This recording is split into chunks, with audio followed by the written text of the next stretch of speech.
The girl calmly stands at the window and leans on it with her hand, not even imagining what fate awaits her in the future. She will become an insidious villain who destroyed an entire empire and overthrew the tyrant ruling in it. She will bring retribution in the name of justice, taking everything from those who only dare to stand in her way and interfere.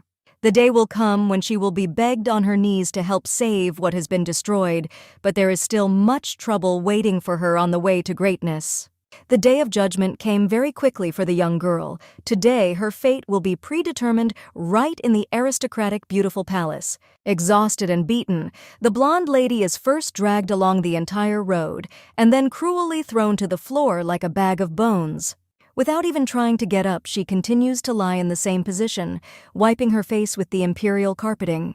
The crowd behind them roars mercilessly with indignation, blaming the murder of a certain innocent Abe. The accused only continues to hear all kinds of accusations of the murder of her own nephew.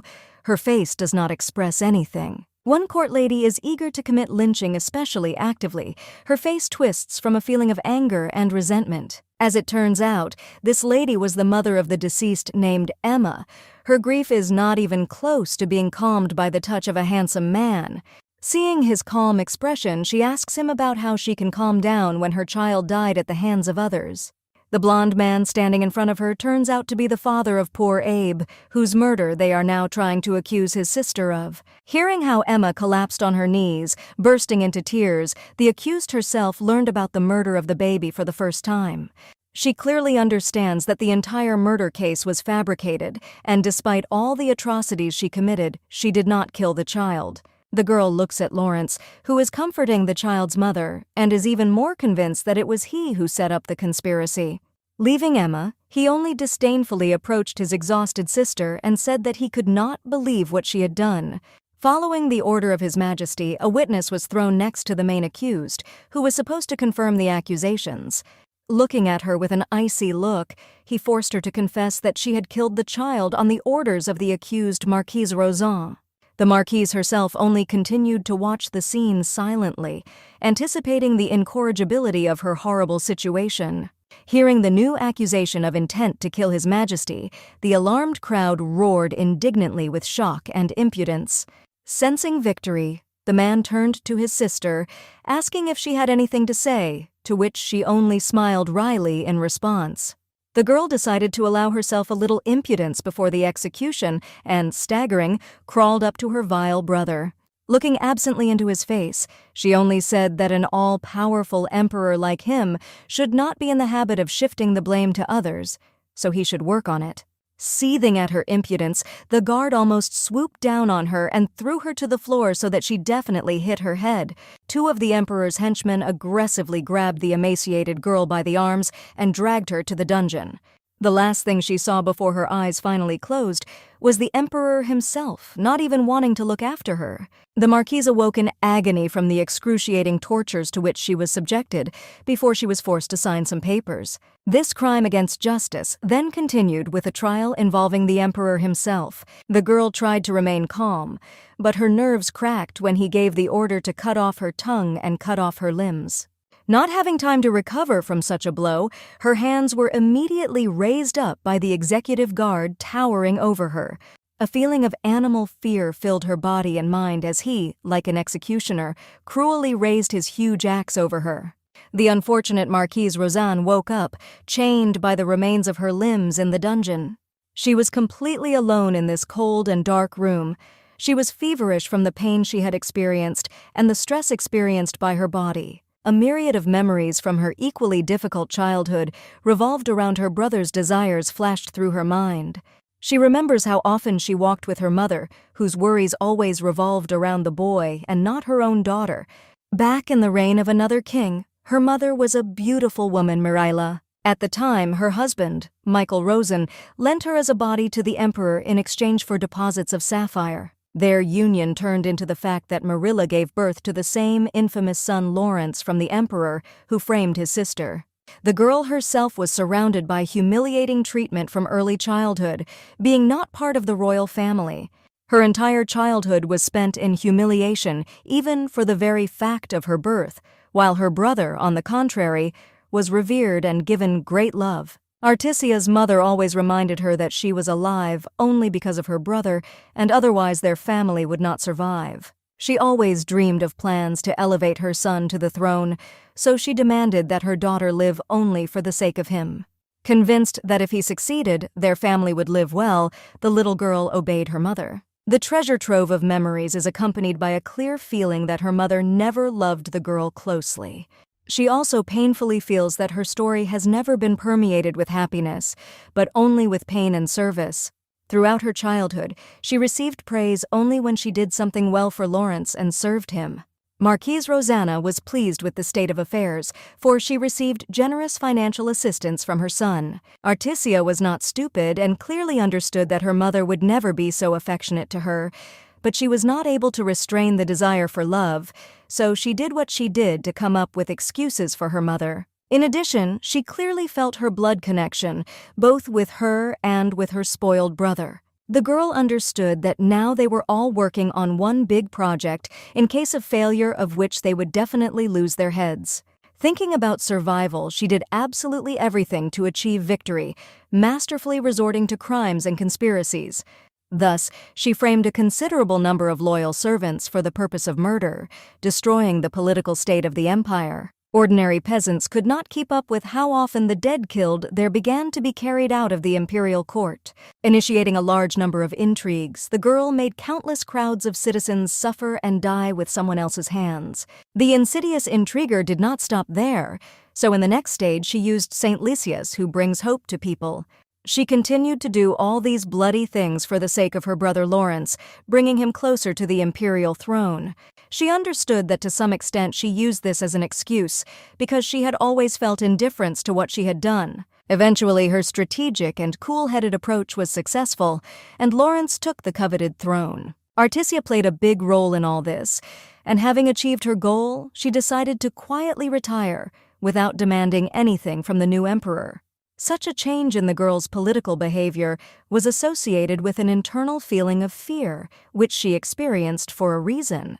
She tried to cover up the traces of past deeds and hoped that in case of problems she would be able to save her life through the affection of her brother and sister. Unfortunately, she knew too much, so her capacity was a great threat to the newly minted emperor. Now she only realizes with annoyance that she has paid cruelly for all her sins by betraying her brother, for whom she tried so hard. Looking at one point lostly, the prisoner remembers a proverb about a dog that was cooked by its owners after hunting. Suddenly, everything that was happening caused her to laugh hysterically, with which she frightened all the guards in the dungeon. Swinging on the chains, she reflected on the fact that she was well aware of all her sins and did not want someone else's forgiveness. She remembers only one of the few fates she broke, which inflicted a deep spiritual wound on her. At that time, Artisia almost forcibly forced Saint Lysias to marry Lawrence, but for some reason she was worried whether the girl was offended by her or not. She believed that her brother felt the need for sacred influence and symbolism, for which she decided to use the saint.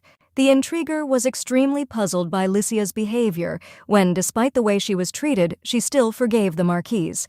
Her punishment was to see how the saint was gradually withering before her eyes from the influence of all this situation and the emperor himself. All the subjects were over the moon when they learned that the girl would become a crown princess, not even knowing about the negative influence. After becoming empress, she dressed in gold and silk, having access to all the riches of this world, but all this was not to the saint's liking. Comparing her before marriage and after, Artisia saw how the girl shone before marriage, without wealth and without jewelry.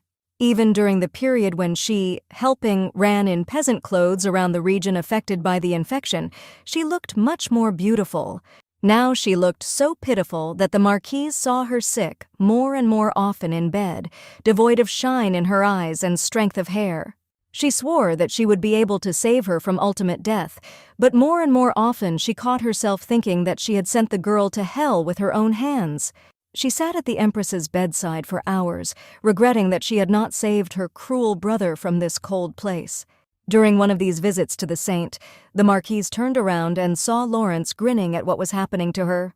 Looking at his indifferent face, she knew that he had contributed much more to Lycia's physical decline than she had. Lawrence has always had a completely absent empathy and a cruel character, which fuels even more anger in him. The guy was also not devoid of a legitimacy complex, so he often felt his insignificance looking at the photo of the former emperor. Comparing his photos with those of the past empress and emperor, he felt a caustic feeling of envy, only hating his marriage more. The picture he shattered only confirmed his growing feelings of anger and inferiority towards Lycius. The saint withered more and more every day, and one day the servants raised a panic, announcing her sudden loss of consciousness. The marquise rushed to her side and once again sat by the bed, thinking of Lycia's sacred power to heal everyone but herself. She looked sadly at how the girl, dying of the disease in front of her eyes, tried to convince her that everything was all right with her. Realizing the weight of the burden on the marquise's soul, she tried to convince her that she was not to blame and that marriage with Lawrence was her personal choice. Artisia's heart was wounded even more when the empress, dying, said that she forgave her. In the end, she only asked her, when she met Monsieur Cedric, to tell him that Lycia had lived without regrets. Hearing the marquise's promise in response, the poor saint's eyes fill with tears for the last time, after which she dies. So the girls, united by terrible destinies, remained side by side, where one experienced the bitterness of loss and the other endless peace. The girl was torn out of her confused memories by the noise of strangers' distant steps. Exhausted, she had already lost track of time, being in the dungeon for long days, but one non-standard remark attracted her attention. With difficulty focusing her gaze, she saw in front of her impudently smiling Venia, who had previously been a servant of the saint. Her smile is replaced by cruelty, which the woman happily demonstrates by grabbing the marquise by the hair. She frees Artesia from her shackles and carries her away in her arms, stealing her from the tower under cover of night. She still could not think clearly because of her condition, so she only indifferently felt how she was being carried away somewhere. A couple of minutes later, she only felt herself being carried into a laundry cart and taken away from the imperial palace. Weakened after the road and torture, the girl woke up in an unknown place where she was put to bed and given tea. She glanced at the face of the man standing in front of her and finally realized that she was in the camp of the infamous Cedric. He stands by the bed and, examining his emaciated, skeleton-like face, tries to understand how the best schemer could not save herself. Artesia looks at him and remembers how in the past she blew up a river dam to slander him and deprive him of recognition. The consequence of this whole situation was that Cedric refused the direct order, and the Emperor lost confidence in him.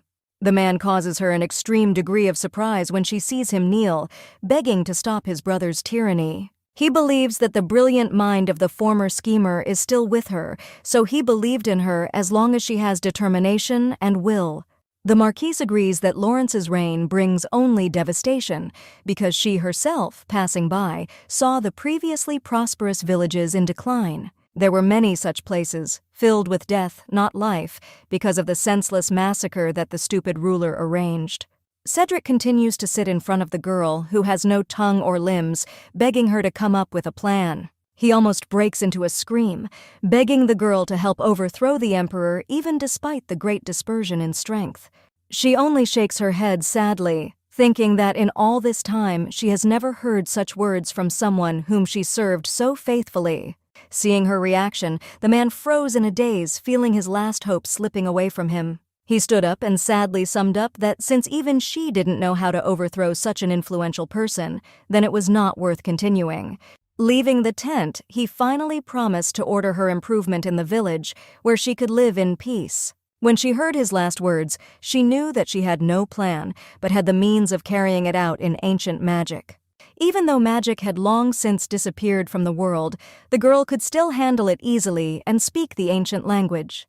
She knew that even if she didn't have influence now, she could try to turn back the clock and fix everything. Until late at night, Artesia drew a bloody seal with her severed tongue until everything around her burst into a bright glow. Hearing strange noises, Cedric instantly returned to the tent, where he found the girl who had resorted to magic.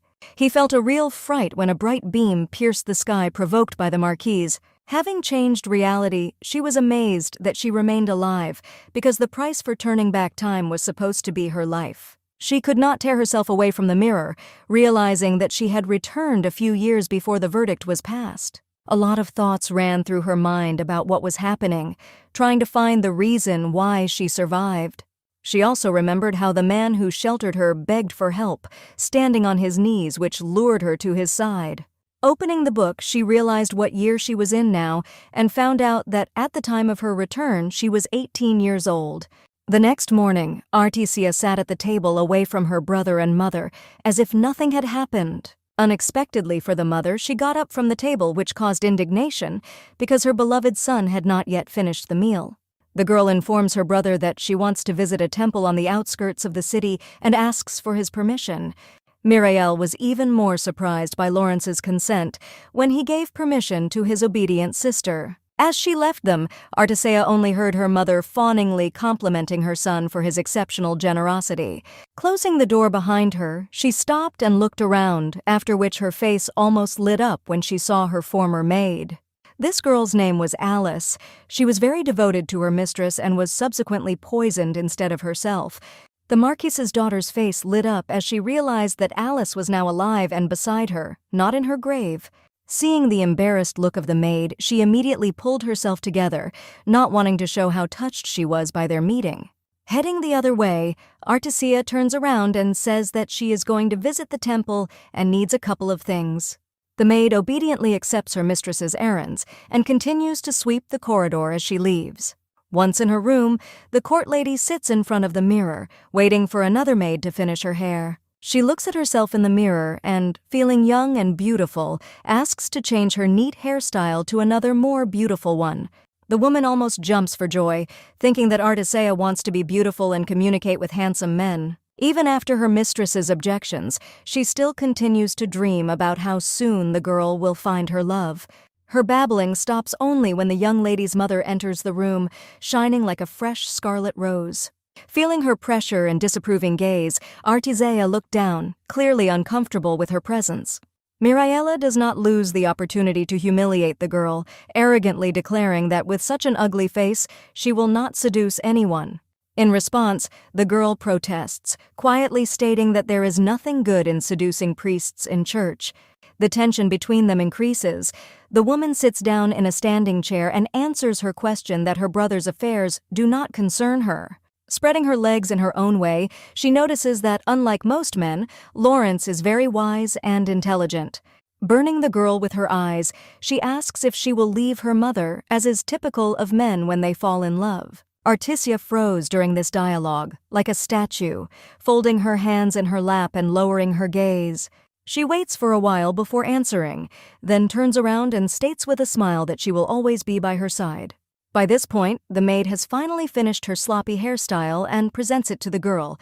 Marilla watches this failure and again sneers sarcastically, wishing him to enjoy the trip to his heart's content. Having made a remark, the mother, pleased with herself, leaves her daughter's room, loudly slamming the door behind her. The woman watching all this is only sympathetically interested in the well-being of the mistress, left alone with her. Eventually, they finish Artesia's preparations by dressing up and fixing her initially failed hairstyle. The maid showers the girl with compliments, feeling how beautiful she is, like a delicate flower. Hearing admiring speeches about her beauty, she feels rejected, realizing that these words are not about her at all. Meanwhile, another servant, Alice, arrived in the room, who similarly admired the magnificent appearance of the heroine. At first, she was embarrassed by so many compliments, but still pulled herself together and coolly asked if they had fulfilled her order. At this time, another hero was in a military camp outside the Empire, which the mistress's path would pass by. A subordinate standing next to Cedric convinces him that the Emperor will not separate him as an archduke from the Western troops. He only looks sternly in front of him and listens to the guy's new ideas that they should just carry out a reformation in the order. The Archduke interrupts him mid-sentence when he talks about wealth instead of principles, not wanting to hear anything like that. He also declares that without honor and pride for Western troops, a resounding victory in the form of conquest can threaten disbandment. His interlocutor frightenedly asks what to do if it threatens the collapse of the entire empire. Hearing the Archduke's reply, he is even more surprised to learn that he had a strange dream before they went to the temple. The stern man does not specify the content of the dream, but mentally remembers that it was about a girl. A picture instantly arose in his mind of her sitting in front of him, crying silently, shedding large tears. He remembers how at the sight of this unhappy, crippled, tearful girl, everything clenched inside him. The man clearly felt the bitter aftertaste left by the unpleasant dream, not even understanding why it appeared in his mind. On his way to the temple with his warriors, he came across an unknown carriage blocking the road. One of them tried to find out what was wrong with the coachman of the carriage and received the answer that the wheel of the carriage had fallen off. Cedric was surprised to look at the girl, who thanked them for their willingness to help fix the wheel. Delicate as a flower, Artesia stood confidently in front of the man, making eye contact. Taking a closer look at her face, he compared it with what he had seen in his dream and realized that this was the same girl from his dream.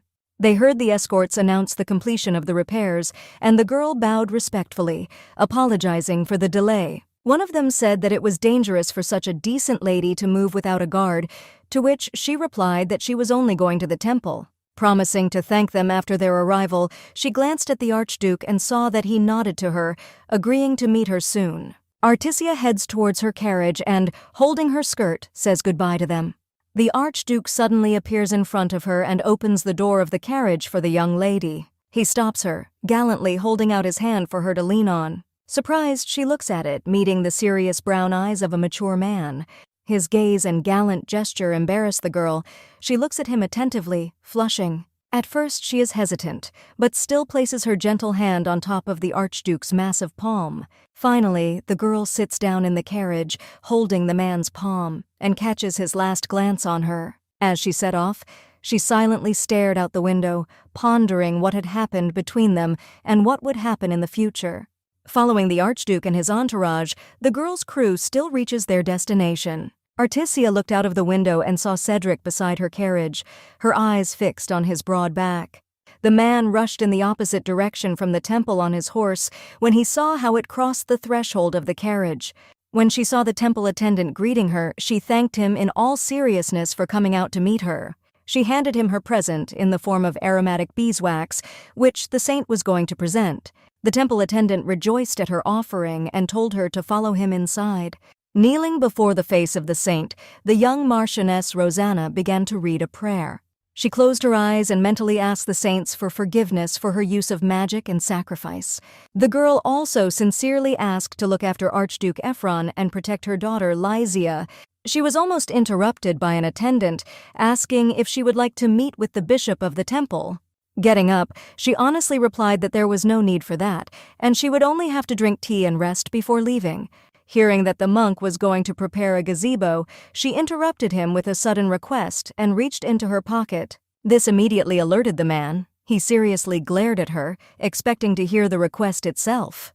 The marquise, handing him a glittering coin, declares her desire to thank the knights and asks them to take her maid to them. He only silently agrees to help her, so he still accepts the coin handed to her.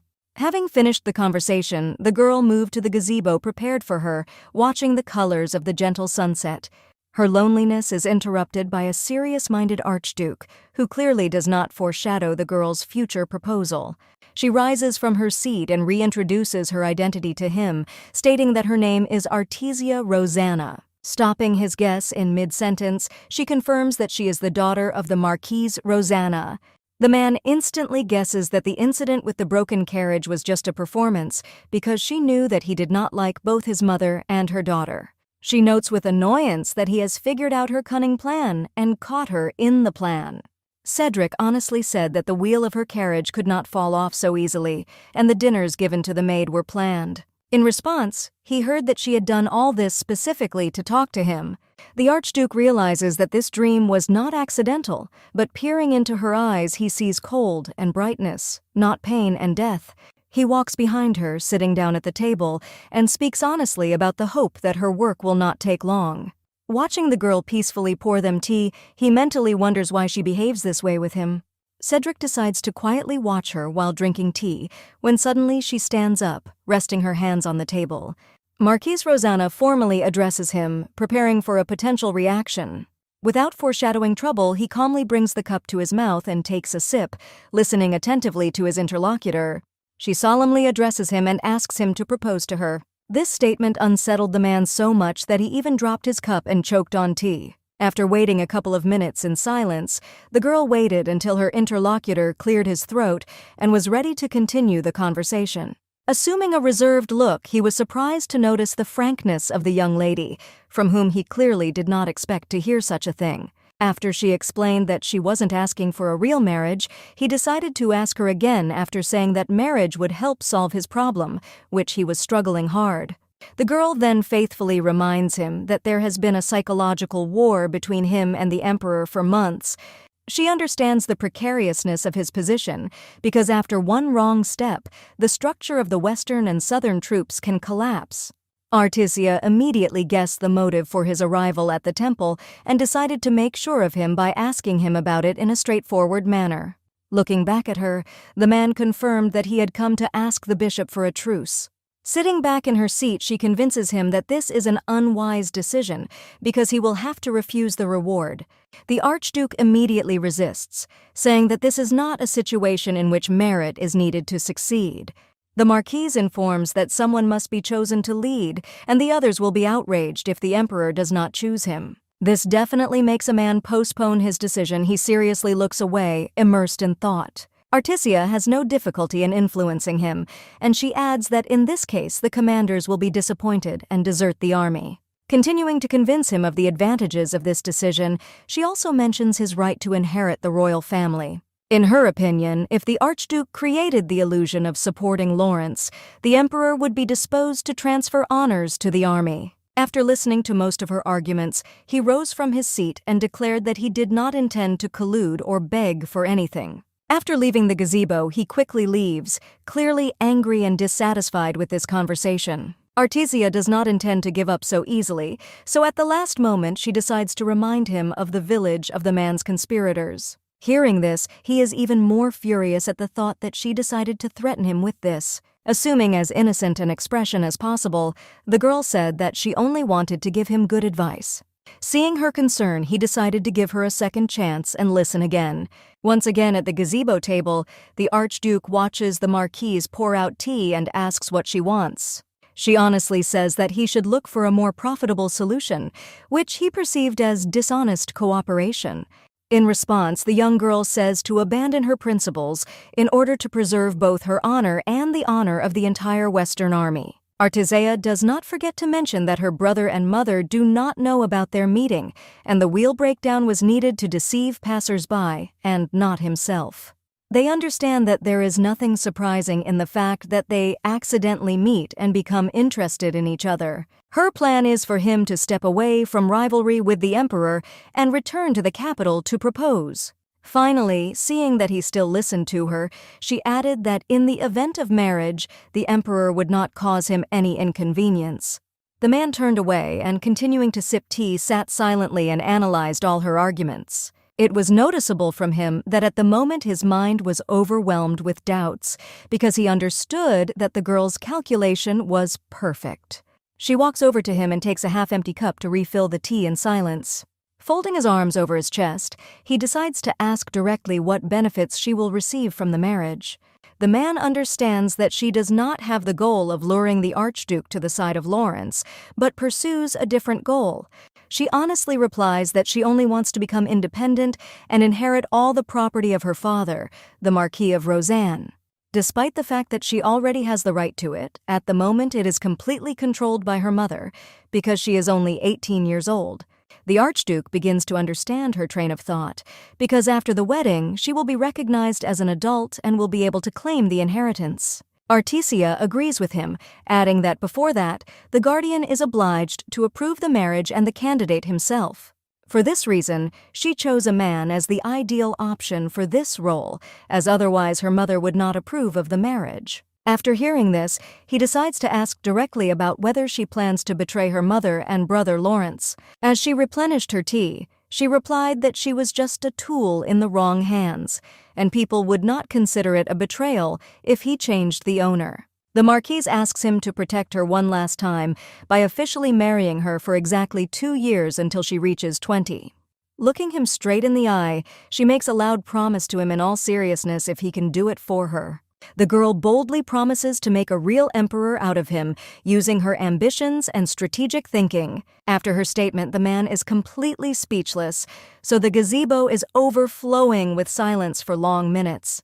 Finally, he is so angry with the girl's last statement that he slams his cup on the table, considering the proposal to be treachery. She calms his ardor by saying that she mentioned a simple succession to the throne, which is not a crime. The Archduke glares at her as she continues to talk about the reality of this, as the emperor has not yet announced an heir. Finally, she declares that if he wants the people of her empire to live in peace, he must ascend the throne. The girl is completely sure that neither her brother nor the other candidate Roygan is suitable, because the first is cruel and the second is greedy. She sees how, despite all her arguments, the man still abruptly rises from the table, lowering his head. Without looking back at Artisea, he declares that he can no longer listen to this nonsense and leaves.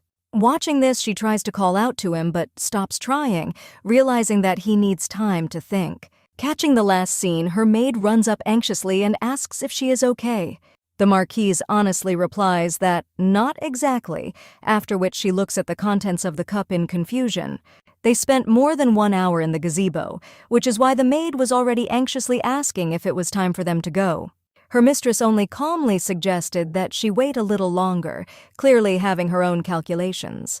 Alice decides to ask her one last time, when suddenly they are interrupted by an unexpected approach from a man behind their backs. The ladies turn to look at the man, who introduces himself as Benjamin, serving in the Western Army. He has come to escort the Marquise's carriage on the orders of the Archduke, and she realizes that she has been correct in her calculations. On their way back, their carriage was unexpectedly stopped by the Imperial Guard. The stern military man turned to Benjamin and, noticing his uniform, asked what the Western Army was doing here. He immediately explained the situation and the fact that he had been appointed to accompany Mrs. Archduke Ephron himself. At that moment, Artisea herself pulled back the curtain and greeted Sir Kishan, who had stopped their carriage. He sternly asked where she was returning from at such a late hour without guards. The girl said that she was returning from the temple, and her carriage broke down on the way, which was the reason for the Archduke's help. After listening to her, the man only smiled good-naturedly, realizing how she had grown and become quite an adult. For some reason, this compliment embarrassed the young mistress, because the man had known her since childhood and saw her growing up. Finally, the royal guard promises to accompany the girl on her further journey, so Benjamin says goodbye to his companions. After saying goodbye to the man, Artisea turns to the guardsman to give his daughter the prayer candles given to her in the temple. He thanks her from the bottom of his heart, after which the Marquise adds that she would like to go on a picnic with him and his daughter again. She logically concludes that since the royal guards are here, the emperor is nearby. Her guess is confirmed, so she decides to visit the estate in which the emperor is now located. Entering the hall, the girl turned to her maid and ordered her to give the gift bags to each of the imperial chamberlains. She anxiously warns the mistress that she will have to get rid of everything that has been prepared. Artisea stops and turns around, calming her down, saying that everything is fine. After that, she walked over to the servants who were guarding the emperor's room and looked down at the bag of coins in her hand. The girl handed them a present and they, bowing, thanked her for the mercy provided. She only sighed, preparing for a future conversation, and seriously examined the door separating her and the emperor. Finally, she asked the guards to convey that she had come to greet His Majesty the Emperor. A couple of minutes later, the guards proudly give the girl permission to greet the Emperor by opening the doors for her. She thanks them and finally asks them to tell her first if another guest appears in the room during her stay. Seeing the skeptical attitude of the employees, she immediately explains that she would not like the meeting of the emperor and her mother to be interrupted, and it is better to take care of it herself. Artisea sounds extremely convincing, so they bow and agree with it without unnecessary questions. She enters a luxuriously furnished room where the emperor is already waiting for her in the arms of his mother Mirel.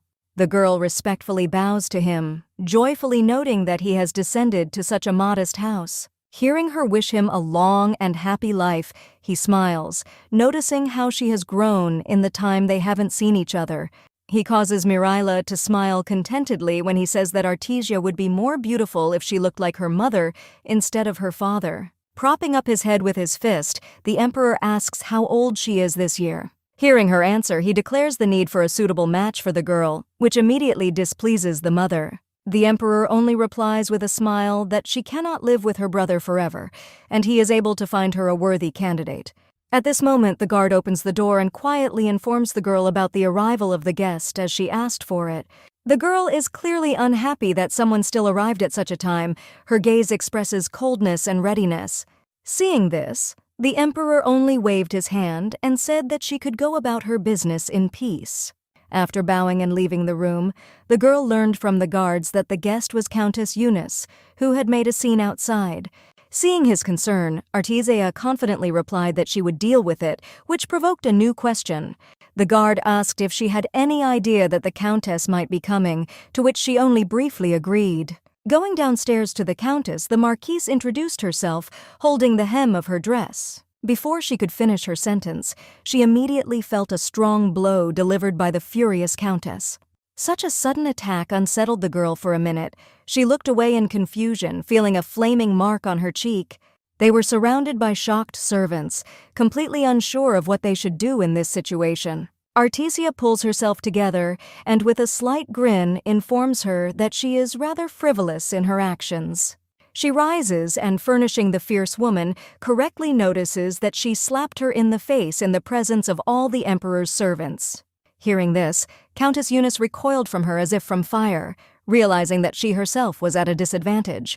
The heroine continues to put pressure on her, making a remark, because she is no longer a child, but a married woman with children. The woman's body is covered with goosebumps because the young marquise hits the very mark with her words, as if she sees at the root. Seeing how tense she is, the girl intimidates her by saying that she could now raise a scream in front of the emperor because of the humiliation. She does not stop, reminding that her calculating mother will gladly take this opportunity to complain about the countess. She again tries to take control of the situation from the heroine, not realizing that their intellectual powers are not equal. Artesia is not afraid of Countess Eunice's threats.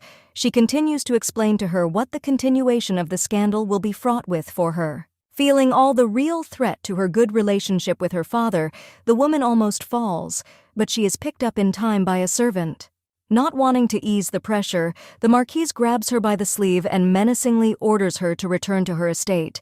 She feels that she is lost, but her pride does not allow her to agree, so she still tries to snap back at the girl. Artesia strikes a decisive blow, reminding her that the countess will never compare to her mother, the emperor's adored mistress. She looks at her piercingly with her emerald eyes, reminding her that in this case the king will not love her, but hate her. Finally, she says that the emperor once considered her his favorite daughter and favorite, but she can easily mess it up. Approaching her menacingly, she advises her to revive this childhood memory in him in order to become loved again. By the end of their conversation, the countess's nerves become tense to the limit. She clearly does not understand what the girl is up to. Artesia nobly promises to turn a blind eye to this case and, regardless of the countess, asks to be escorted back to the residence. Informing the guards that she is all right, she asks the woman to be respectful to her parents in the future. Countess Eunice clearly did not understand how everything had turned out this way, so she could only silently shrug her shoulders. In the end, the guards themselves hurried the miss to leave the estate as soon as possible and no longer interfere with the emperor. Looking at the back of the departing woman, the young marquise thought prudently about how in the future she would remove her mother with her help. Her thoughts are interrupted by the emperor, who has descended to the first floor, walking hand in hand with her clingy mother. Sensing the restless atmosphere, he realized that his daughter was coming and looked thoughtfully at Artesia. She caught his gaze and looked back sadly, feeling her red cheek with her hand. The man notices the crimson trail, his face overflowing with displeasure as he begins to assume what happened. She bows, reassuring her that nothing has happened as the emperor approaches her with an apology. The victim's mother is instantly indignant, not wanting to ignore the fact that his daughter came to her house and hit the girl. She only calms them down, assuring them that she understands the countess perfectly because she also has no father and knows about the lack of attention. The emperor clearly liked her speech, so he praised the girl, saying that she was commendable for her aspirations. He condemns his daughter for her act. Therefore, as a sign of apology, he allows the girl to ask for whatever she wants. The emperor's face is filled with surprise when she asks only that he accept the gift prepared for her. Articia explains that it was intended for her mother as a way to thank her for the gift of life, but this is a paired thing. Her mother watches her daughter in annoyance as she talks about how she doesn't have anyone to take the second part. The man logically assumes that this gift was made for him and Miraila, so her fears about him not accepting the gift are incomprehensible to him. He orders the girl to bring a gift, after which she takes out a large box of jewelry. A couple of lovers looks at the contents of the box, noticing two brightly shimmering amber brooches decorated with diamonds. Having tried on the brooch first to his companion and then to himself, the man finally says that the jewelry looks beautiful. After finishing with the fitting, the man looks around and sees that the girl does not close the box. He turns his gaze to Articia and notices that she continues to stand in a respectful bow. The emperor ironically remarks that she shouldn't be so discreet with him at this moment. Putting his arm around her mother's waist, he finally concluded that she was Malera's daughter and that he too had to be like a daughter. Hearing this, the girl bowed respectfully, saying that it was an honor as her gaze wandered sadly on the floor. She continued to stand, bowing politely to the emperor and her mother as they left the room for the opera. Articia stared after them in contradiction, realizing that she wanted to hear these words in the distant past. Now she does not need them, because she knows that all these family ties for her are nothing more than an ordinary sweet illusion that carries deception. Meanwhile, Cedric stood at his military camp, staring intently at the moon, thinking about recent events. He frantically continued to replay the phrases about the imperial throne that the girl had said during their last meeting. The man recalls how his family was accused and executed for betrayal by the emperor himself 20 years ago. Since then, many aristocrats have come to the Archduke, insisting that he become emperor and avenge his family. Instead, he stayed away from the epicenter of political intrigue and became the shield of the empire, wanting to protect the people close to him. The girl's words did not leave his head all this time, because her motive was not revenge, but the salvation and well-being of the people. Pondering the phrase of becoming emperor for the sake of the inhabitants of the empire, he stood in the same place until the morning. In this position, he was found by a gray-haired man who noticed that Cedric had not been able to sleep that night. He only coldly noted that sleep did not come to him, after which the interlocutor reasonably suggested that he lie down for a while. Hearing this, the Archduke turned around, declaring that there was no time for this because he was planning to go to the palace today. After the onset of a hot day, he nevertheless implemented his plans and on an unofficial visit galloped on his horse to the palace. The unexpected visit surprised both the emperor and his daughter, who was next to him at that moment. Finally, the Archduke appeared before the sovereign, and he called him to him, referring to his temporary interruption. Cedric complied with his wish and stepped closer, surveying the surroundings, including Countess Eunice and her daughter. Seeing that she is present in the room, the man bows, apologizing for bothering her at a not very good moment.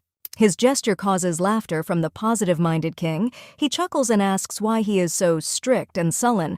The emperor reassures him by saying that Charlotte Eunice is his daughter and he is his nephew, which suggests that they are all one family. The Archduke does not share his mood, remembering perfectly well how he himself accused his parents of treason, and now he says words about his family. Finally, the leader of the empire adds that he hopes that he will get along with the Countess as well as with Lady Rosanna. Seeing her nephew's surprised face, he reminds her of the time he assigned a knight to escort her home. He only tried to explain the reason for their meeting, but the man almost interrupted him, asking if his visit was connected with the Marquise's daughter. At first, Cedric was taken aback by such a provocative statement, but then only silently, negatively shook his head. His reaction made the emperor laugh even more, and despite his honest statement, he still wished to meet them today. The Archduke interrupted him, saying gravely that he had spoken to him about the situation of the Western Army, and not for Lady Rosanna's sake. In response, the emperor suddenly explodes, sharply asking if he understands why his visit was received here and not in the office. Almost frightening his nephew with his change of mood, he sweetly declares that it is not worth discussing business where the family gathers. He offers to return to this issue in 3 days and holds out a cup, adding that this time he will not forget about the army. Sullenly examining the contents of the cup, the Archduke notices how much the attitude towards him has changed since meeting Rosanna. After finishing his conversation with the Emperor, the man went to the estate of Lady Rosanna herself, where he was greeted in surprise by the butler. The servant almost turned white with fear as the Archduke began to ask where the lady had gone. Folding his hands in front of him in a pleading gesture, he tried to mumble that the girl seemed to be going out somewhere. Their dialogue was interrupted by a maid, who clarified that the girl had gone to a ball with a certain Count Endar. Looking awkwardly into the eyes of the man in front of him, he almost began to bow, adding that it was possible to return her immediately. His statement angered Cedric, so he directly looks into the eyes and asks if his position is higher than a lady. He, as if lowered into the water, bends under the pressure of the man when he hears that he has no right to tell the girl, being only a butler. Looking down at the floor, he mumbled that he was counting on him to communicate calmly with Mr. Lawrence until she reappeared. The Archduke felt a new surge of indignation, his face becoming even more stern, which immediately affected the butler's sense of fear. The pressure on his part increased, for he thought that the man was serving the girl, not Lord Lawrence. Bowing, the butler begs the man's forgiveness only to get him untied, and not because he feels guilty. In the imagination of the Archduke, the girl's phrase immediately arises that she wants to get all the property and become independent. He looks sullenly at her position in this house and finally understands why she asked to protect her by getting married. Meanwhile, as a visitor to Count Endard's ball, she stood silently aside and fought off questions about her sadness. Today, she was pestered by the seemingly lovely and kind Lady Ardea, whose gaze at first expressed complete benevolence. She notes with annoyance that Artesia hasn't danced a single dance since she came here. Theatrically playing sympathy, she put her hand on her chest and awkwardly remarked that all the men here were callous and without manners. Lady Ardea begins her attack when she approaches the girl with a grin and says that she has worn this dress 4 times already. Adding that for this reason, men do not want to dance with her. She blossomed when she saw that everyone around her was also laughing. Marchioness Rosanne glanced disapprovingly at the girl over a dozen people bursting into laughter at such a mean taunt. The arrogant lady clearly did not know who she was dealing with, so Artesia only smiled, preparing to return all the negativity to her in full. At first, she only says indifferently that she sees no point in spending so much money with her ugly appearance. Her opponent beamed when she heard Artesia complimenting her exquisite velvet-embroidered outfit. Under the approving glances of the crowd, she puts her hand to her chest and, smiling gently, announces the girl's insight. Then Marchioness Rosanne prepares a new attack and, with a worried face, asks the girl if everything is so good. Obviously, she did not understand the girl's question, so she calmly continued to remind the cost of the elements of the dress she was wearing. Taking on a worried expression, the Marquise noticed that about half of the annual income of Arteis's possessions was spent on dresses. Artesia notices how the pushy lady jumps in surprise, so she decides to tell about the true course of her family's affairs. She tells with annoyance that the Ardea family marble mining business will soon close due to a decrease in capital investment. Both the girl and the crowd almost collapse in shock when they hear that their profit margins have fallen so much that the business is on the verge of bankruptcy. Finally, Artesia calls investing the last money in gloss and outfits a good investment in the future of a suffering family. Lady Ardea breaks down into a scream when the girl hints that she will definitely live up to their expectations by being sold as a commodity. Their skirmish is interrupted when all the servants around for some unknown reason begin to actively discuss something. They all die of interest and surprise when they see Archduke Ephron enter the room. Everyone around bows to him and wants to snatch at least a minute to talk to him and find out about the purpose of the visit. Seeing his appearance, Artesia for some reason sadly bows her head and wanders on the floor. Her gaze still shifts to the man as he persistently follows one trajectory, finding himself between the parting nobles. Artesia's interlocutor beams with happiness when she sees him and thinks that this respected person is coming straight to her. She greets him with a respectful bow, but the man only ignores her, approaching his unusual acquaintance. Everyone around them bursts with surprise when they realize that he has been going to Lady Marquise Rosanna from the very beginning. She herself was no less strongly struck by the Archduke's visit and such an open display of attention to her person, which became the subject of gossip. At last, standing opposite, the Archduke looked thoughtfully at the girl for whom he had traveled this way, paying respect. Faced with her awkward silence, he only held out his hand to her just as silently. The girl hesitated whether to respond to his gesture, but after a moment she still squeezed the Archduke's palm with her palm.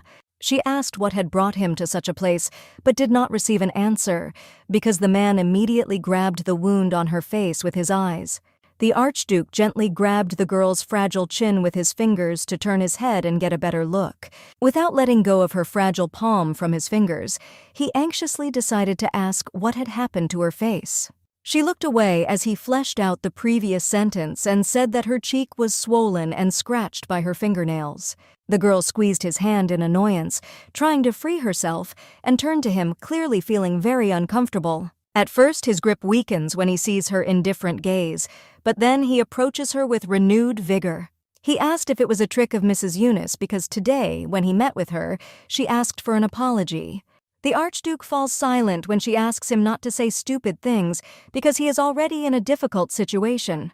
He silently answers the girl's request and informs her that he is returning. The man's departure was prevented by the unexpected appearance of Lady Ardea in front of them. She clearly did not intend to let the man go. The girl respectfully bows and decides to reintroduce herself, so she tells him her name, waiting for a reaction. She does not stop and remarks to him that it is not fitting for a gentleman to leave the ball without dancing a single part. Artesia shifts her gaze to the Archduke, wanting to see his reaction, and notices that the lady's words have put him in a difficult position. Suddenly he turns to her, asking if she is a friend of Lady Rosanna's, to which Rosanne, smiling, replies positively. The man clearly does not believe and sternly asks her the same question, hinting that she does not care about Artesia as much as a friend should. Realizing what exactly he means, the girl is filled with anger, wanting to sink into the ground from shame and discontent.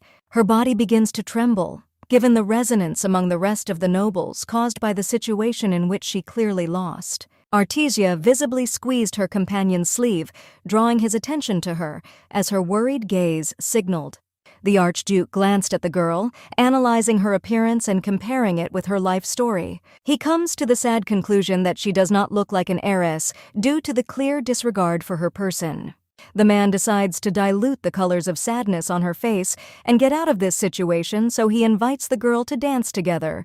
At first, she was very hesitant to agree because she clearly did not have the necessary skills for a decent dance. Hearing that she doesn't want to attract much attention, he continues to insist that everything will be fine. He looks into her sad eyes, not without enthusiasm, and declares that he, like Archduke Ephron, is a pretty good companion. Finally, he breaks the barrier between them, and Artesia timidly touches her thin fingers to the massive palm. She warns him that she might step on his foot, but he calms her down, saying that he is not particularly good at dancing either. As soon as the melody plays, the man confidently squeezes the palm of his partner and begins the dance, confidently holding her waist. Exquisite music fills the hall, but the rest of the couples are in no hurry to join, because their eyes are tightly riveted on the dancing couple. As if, in another world, the Archduke and the Marquise carelessly continue the dance, concentrating entirely on each other's movements. Everyone around is gasping in shock at how good they look together.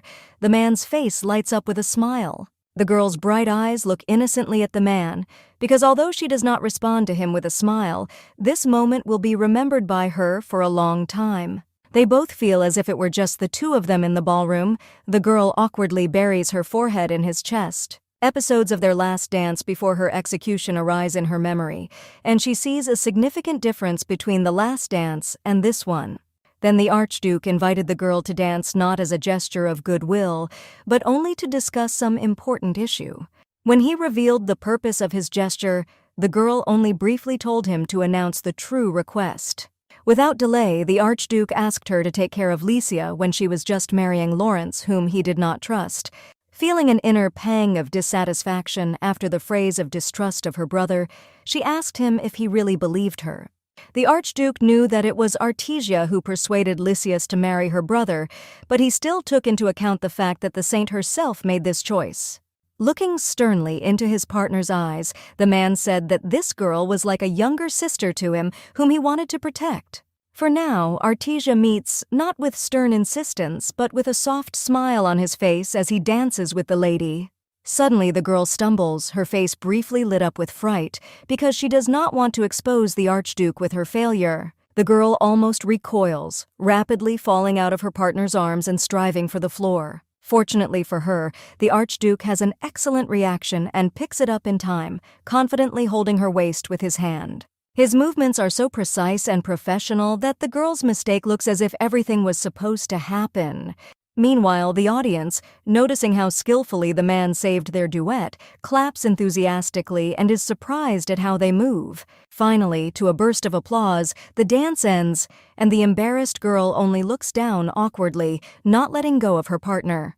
She tries to somehow cope with the growing feeling of awkwardness and sternly says that their ability to dance is incomparable. At first, her stern remark makes the man laugh.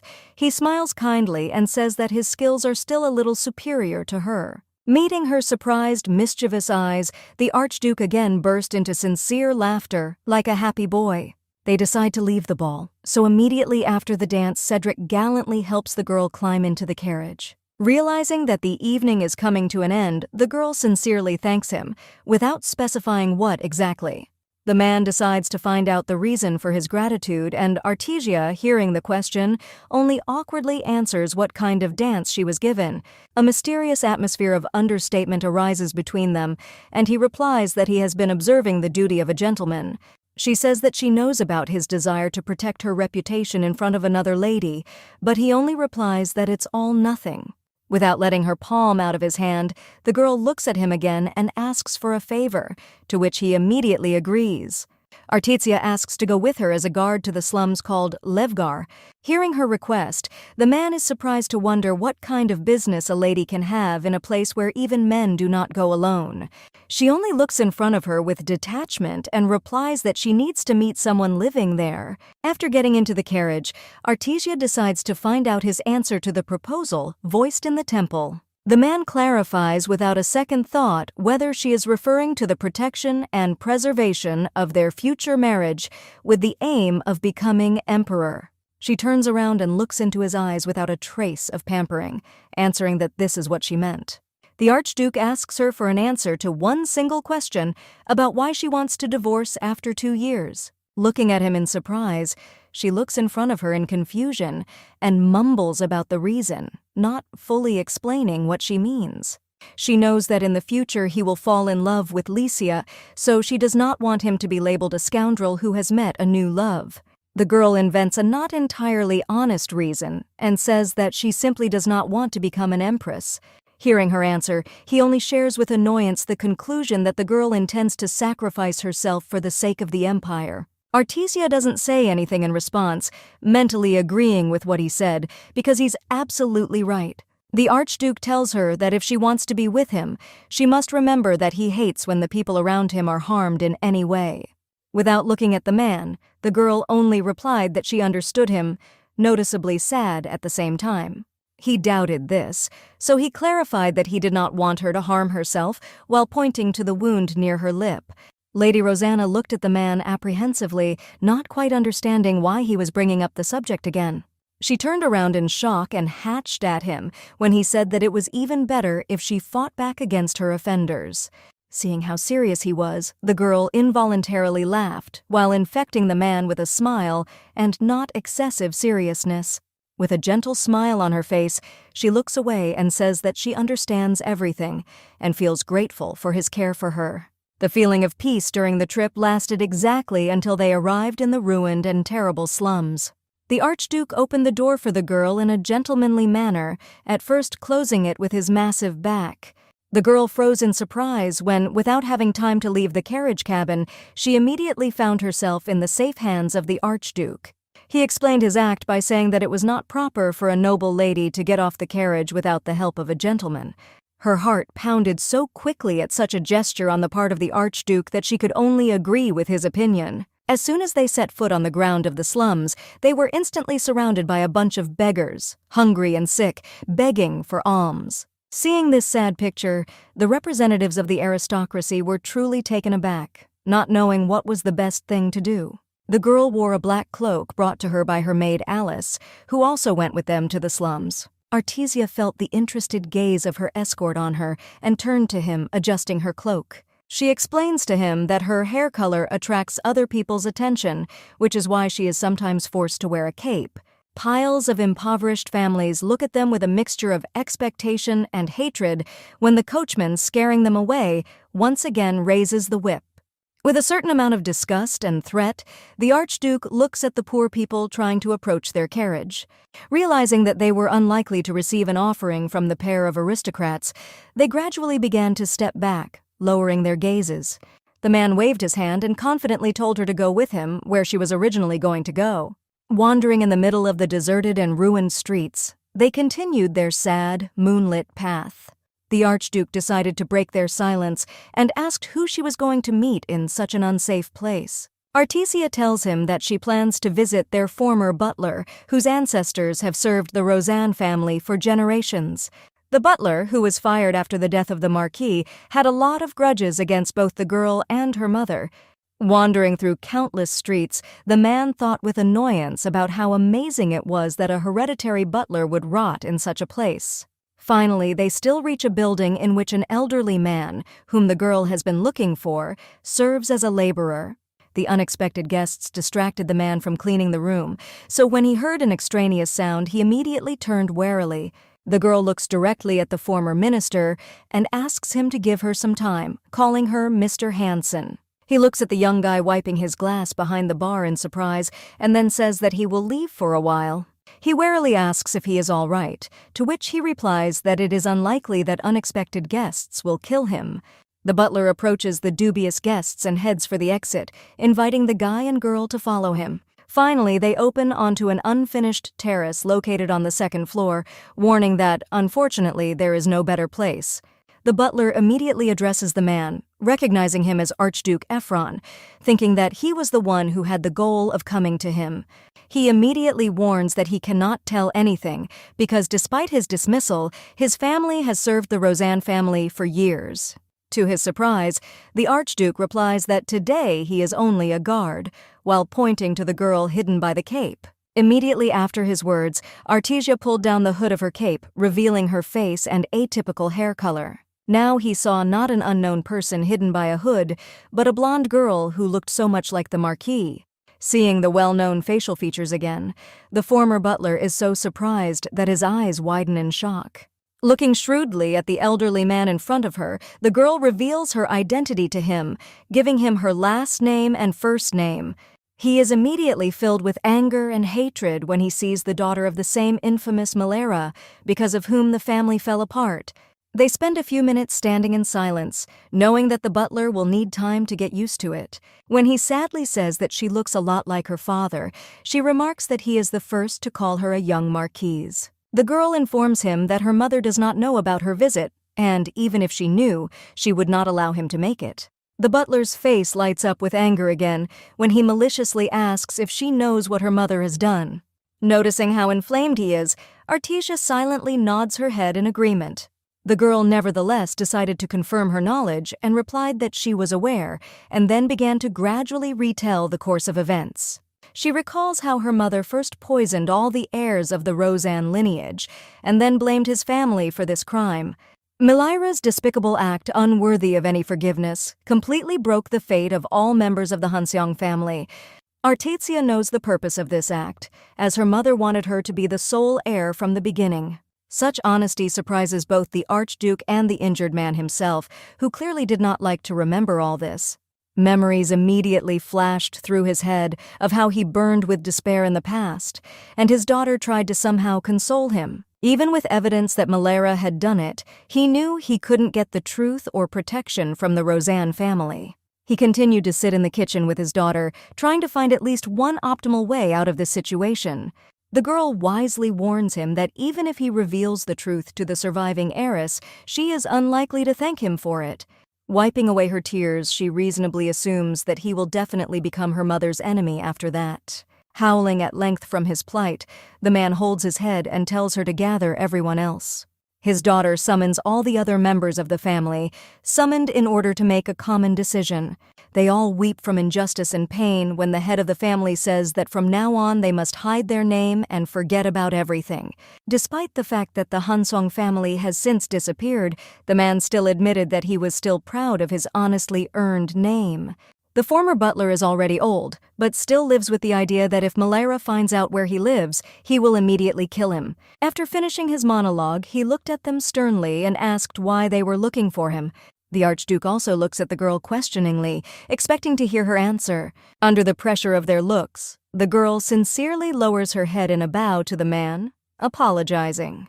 The man looks at her dumbfounded, not believing that someone like her can apologize to a commoner. He is even more surprised when she honestly replies that these apologies were not made by her mother. Without raising her head, she apologizes from the last descendant of the Roseanne family for failing to protect her subjects. The elderly man continues to stare at her without saying a word. Artesia says that she is sorry while not stopping her bow to this man. Watching this whole picture, the poor man's face gets wet with bitter tears.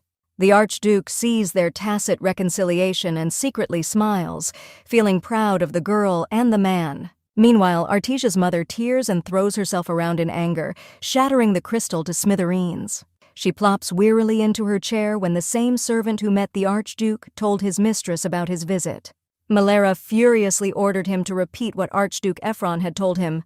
The latter, wet with fear of the enraged woman, told her how he had asked why he was not loyal to Miss Artesia. Hearing this again, she, like a wild cat, screams angrily, burning with indignation. The woman abruptly jumps up from her seat and, approaching the already frightened servant, asks who he is to talk such nonsense. He looks back at her heavily and says how the Archduke said he would tell her because she is the rightful mistress. He tells her that he was afraid to contradict him because a man of such high status could kill him right on the spot. Malera, hearing all this, only indignantly turns her head to the side and sighs loudly. Trying to calm down, she collapses into an armchair with a glass that a servant handed her. She squeezes her glass maliciously and begins to think about where her daughter met Archduke Ephron. Malera begins to compare her daughter to herself, thinking that she is objectively more beautiful than her. She takes a sip of water and introduces the Archduke and her daughter together. She is pulled out of her thoughts by an unexpected knock, after which the servant heads to the door to let the guest in. Another servant comes up to him and informs him that the Archduke's escort has arrived. Malera listens to what is being said when he says that His Majesty got into Miss Artesia's carriage and they left together. This infuriated her mother again after she realized that the girl had not warned her in any way about possible trips. The servants standing next to them look at each other nervously, looking in the direction of the angry mistress. Suddenly, one of them runs into Lawrence, who suddenly appears in the doorway. The servant gasps in surprise when he stumbles upon the murderous gaze of the future emperor. He immediately falls to his knees in front of him in a bow, asking if he would be satisfied with the walk. Without answering the question, he immediately decides to find out the reason for Cedric's escort. His mother immediately approached him, joyfully greeting him at home. After hearing her question about what brought him to her room, Lawrence asks if she is having trouble with the Archduke. She only dismissively replies that she can't, reasoning that she can't have any problems with him in principle. She calls it ridiculous that he, a warrior who can only wander around the field, came to look for her daughter. Lawrence's face immediately lights up with a biting cold when she says that his sister was interested. The caring mother notices his disappointment, thinking that he suddenly began to look unwell. When he asks if she has insulted the Archduke, she indignantly replies that she has not even seen him. Without any choice of expression, he ordered her to be quiet and not to interfere if the warrior returned. The eccentric mother realized that she was being neglected, so she indignantly asked why she should not interfere. He put her in her place, saying that this man was a man of his word, in relation to whom she would be useless. She gasps with indignation when her son says that someone like her would be less useful in this situation compared to his sister. Lawrence looks at her sternly and reminds her that the Archduke despises both her and himself. The guy is clearly outraged by this factor, since for this reason his father the Emperor cannot give him the place of crown prince. Miraela is shocked by his unpleasant truth. She bites her lip painfully and cannot say a word to her son, who clearly neglects her. Meanwhile, the conversation between Artesia, the Archduke, and the representative of the Hanseong family is not over yet, because the girl still has something to say. She openly shares with him that she will soon marry and take the estate from her mother, after which she will need his help. The man looks thoughtfully away as she says that she wants to take away everything that his knowledge of all the property and staff of the house will help him with. The girl interrupts him, asking him to first return to his rightful place and help her. He sadly asked if he would be able to return after his family had been unjustly tainted by the sin of poisoning. Artesia looks him straight in the eye, declaring that she will become Marquise Rosanna in the near future. The girl confidently adds that in any situation there is a way out, preferring that the solution to all other problems goes to her. The former attendant listens to the girl's confident speech and looks at her as if spellbound, introducing her as a new marquise. In the end, he agrees with her, promising to trust the young marquise and follow her in her future path. Having finished their difficult conversation, Artesia and Cedric silently return to the palace. Finally, the man still breaks the awkward silence by expressing his sincere admiration for the girl. At first, the girl does not understand what exactly he meant, so then the rumble of the carriage is accompanied by her leading question.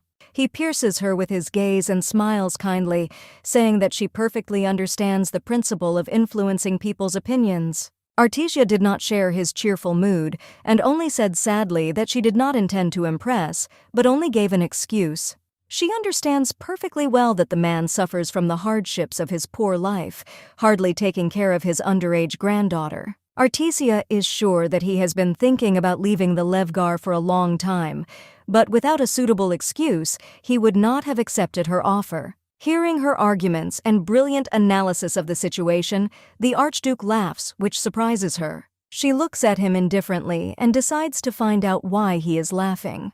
In response, the man only turns to her with the assumption that she considers herself a real villain. At first, she looks at him in surprise, but then immediately turns away, saying that this is really so. He wisely notes that a person who knows the truth will want to avoid disgrace and can do his own honor. The man ends his thought with a smile, summing up that as a result of such a conversation, Hansen will return to the manor for service. As if spellbound, Artesia turns her head and repeats the words he said that the butler will serve her. Cedric confidently replies that he loves Roseanne's family and she is the last descendant, so he will be happy to be back in action. Finally, their long journey comes to an end, and the man once again helps her leave the carriage. The same breathless servant runs towards them, who has managed to see a lot during this ill-fated day for him. He hastens to tell the Archduke the news that Mr. Lawrence wants to invite him to dinner at their palace. Looking at the unfortunate servant, Cedric sternly replies that next time.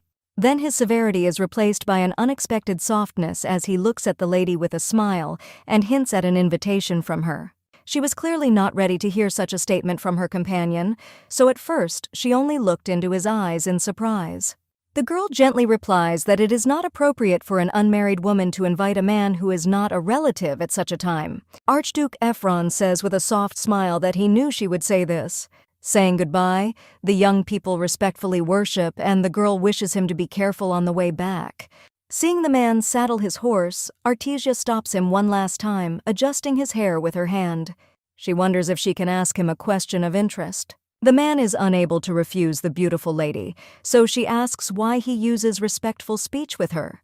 At first, he smiles gently at the fact that the girl noticed the change between their current communication and the first meeting. Surrounded by a magnificent garden, he dazzles her by declaring that he must respect the girl who will become his future wife. The girl clearly did not expect such an answer, so she did not even have time to say anything after him. She stood there, not saying a word, seeing off the man leaving her abode. Surrounded by fantastically beautiful plants, it froze like a timid flower, complementing the landscape with its beauty. The flow of new feelings of the heroine is interrupted by an anxious maid running to meet her. She had come specifically to let her know that Mr. Lawrence wanted to see her. All this time, he stood thoughtfully at the window and watched his sister, waiting to meet her. After a certain period of time, the girl comes to him in order to find out the reason for such a desire to talk.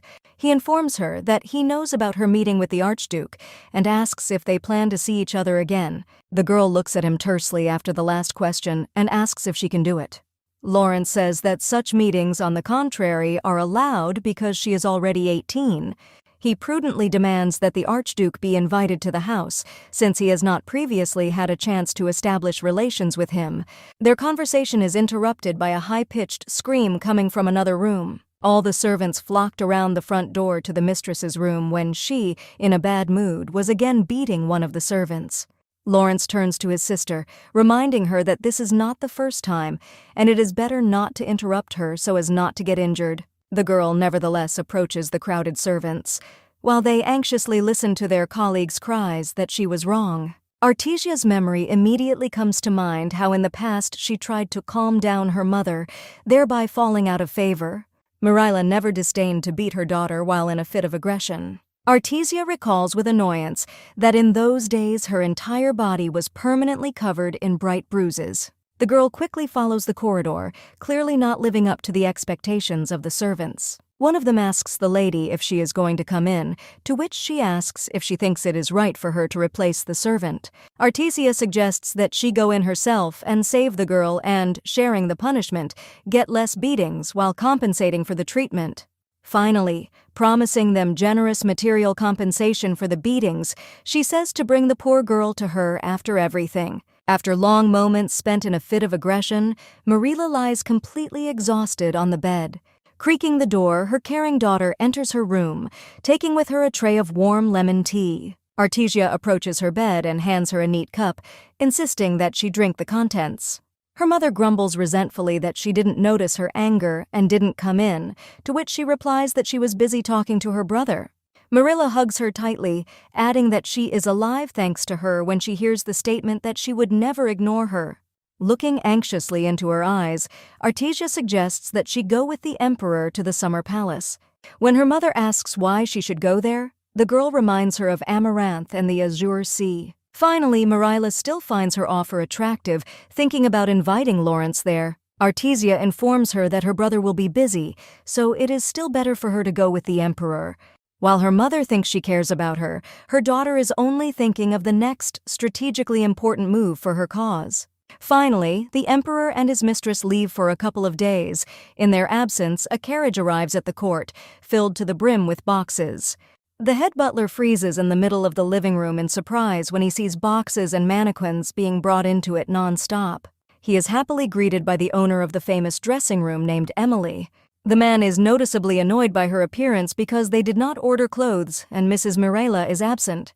She only giggles contentedly when she hears the arguments of the funny butler. The servant's face twists in surprise when she announces that she has come not for the sake of the mistress of the house, but for the sake of the miss. Emily is glowing with happiness when she talks about how she was sent to their house by Archduke Ephron himself.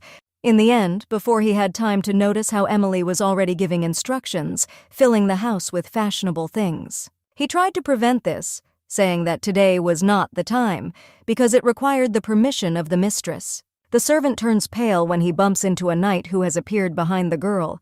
They all bow as Lady Marquise Rosanna descends the stairs, noticing the new faces. Artesia is not yet aware of the gift prepared by her companion, so she asks about the purpose of their visit. Her heart warms when she hears the Archduke's name and notices how much he cares for her. The girl pulls herself together and orders her maid to escort Emily to the boudoir. She, glowing with happiness and joy for her mistress, immediately begins to carry out the order. The knight prepares when it is his turn to get to know each other. He bows, introducing himself as the Knight Alphonse, who appeared at the direction of the Archduke to guard the lady. Without commenting on this innovation, Artesia only replies that she understands it. The head butler burns with displeasure when Miss Rosanne orders him to escort the lord to a room in the same hallway as hers. He again tries to prevent what is happening, reminding her that she did not receive permission from her mother and brother. Artesia takes on an extremely cold and domineering appearance when she addresses the arrogant butler. He instantly falls into a stupor, being in complete shock that a submissive girl can be so sinister.